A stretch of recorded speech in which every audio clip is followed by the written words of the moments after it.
নমস্কার। বাচ্চাদের পড়াশোনা নিয়ে আমি এর আগে যন্ত্রম টোটকা অনেক কিছু দিয়েছিলাম। তো তাতে প্রচুর মায়েরা উপকৃত হয়েছেন। প্রচুর বাচ্চাদের যাদের কনসেন্ট্রেশন ছিল না তাদের কনসেন্ট্রেশন হয়েছে। তো একটা বাচ্চাদের পড়াশোনার কনসেন্ট্রেশনটা কিন্তু একটা মস্ত বড় সমস্যা হয়ে দাঁড়িয়েছে প্রত্যেকটা মা বাবার জন্য।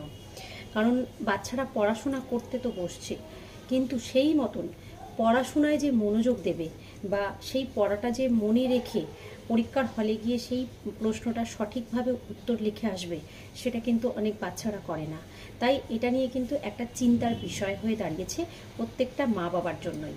অনেকেই আমাকে মেসেজ করেন, অনেকেই আমাকে কমেন্টস করেন যে বাচ্চাদের পড়াশোনাটা কীভাবে গ্রোথ করানো যাবে। তো আমি কয়েকদিন আগে দুটো যন্ত্রম দিয়েছিলাম বাচ্চাদের পড়াশোনায় মনোযোগ বাড়ানোর জন্য।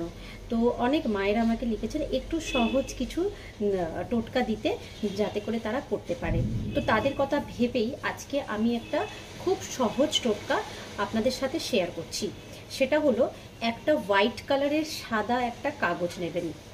সেই সাদা কাগজের মধ্যে একটা মার্কার দিয়ে মধ্যিখানে পয়েন্ট করে দেবেন।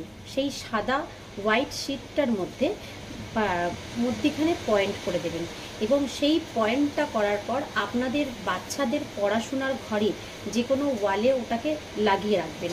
উত্তর দিক বা পূর্ব দিক এরকম দিকে বাচ্চাদের ওই ওয়ালে ওটাকে সেলোটেপ দিয়ে আটকে রাখবেন।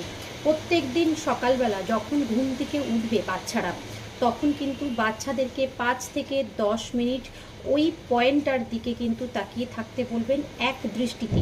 ওর যেন কনসেন্ট্রেট ব্রেক না হয়, ওর যেন দৃষ্টিচ্যুত না হয়, ওই পয়েন্টার দিকে কিন্তু তাকিয়ে থাকবে।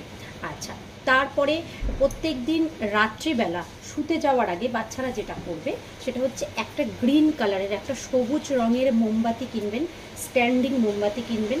সেই মোমবাতিটাকে জ্বালিয়ে দেবেন এবং বাচ্চাদেরকে বলবেন সেই মোমবাতিটার শিখার দিকে ঠিক সেই রকমভাবে 5 থেকে 10 মিনিট এক দৃষ্টিতে যেন তাকিয়ে থাকে এবং ফুল কনসেন্ট্রেশন যেন সেই মোমবাতির শিখাটার মধ্যে পড়ে। এবং পরে বাচ্চাকে জিজ্ঞেস করবেন যে সেই মোমবাতিটার শিখার দিকে তাকানোর পর সে কি ফিল করলো। এটা আপনারা মোটামুটি 15 থেকে 20 দিন বাচ্চাকে করান।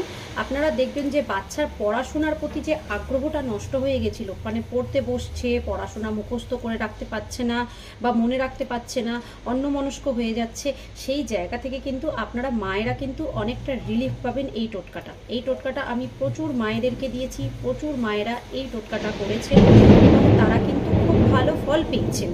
সেই জন্যই কিন্তু আমি আপনাদের সাথে এই টোটকাটা শেয়ার করতে পারলাম। এই টোটকাটা করার পর আমাকে অবশ্যই জানাবেন যে আপনাদের বাচ্চাদের কতটা পড়াশোনার প্রতি আগ্রহ বাড়লো, বা আপনাদের এই টোটকাটা করার পর যদি মনে হয় যে আপনাদের বাচ্চার কোনো সমস্যা হচ্ছে, তাতেও কোনো ইমপ্রুভমেন্ট নেই, তাহলে অতি অবশ্যই কিন্তু আপনাদের বাচ্চার জন্মছক, জন্ম চার্ট কোনো অভিজ্ঞ জ্যোতিষের থেকে পরামর্শ নেবেন, যাতে করে কি হবে আপনাদের বাচ্চার বুদ্ধির জায়গাটা, বুদ্ধি মেধাশক্তি যতটা, বুধ যতটা স্ট্রং থাকবে, মেধাশক্তি কিন্তু বাচ্চাদের ততটা কিন্তু প্রখর হবে। তো সুতরাং বুধ বা রবি এবং শনির প্রতিকার যেন অবশ্যই করে নেন।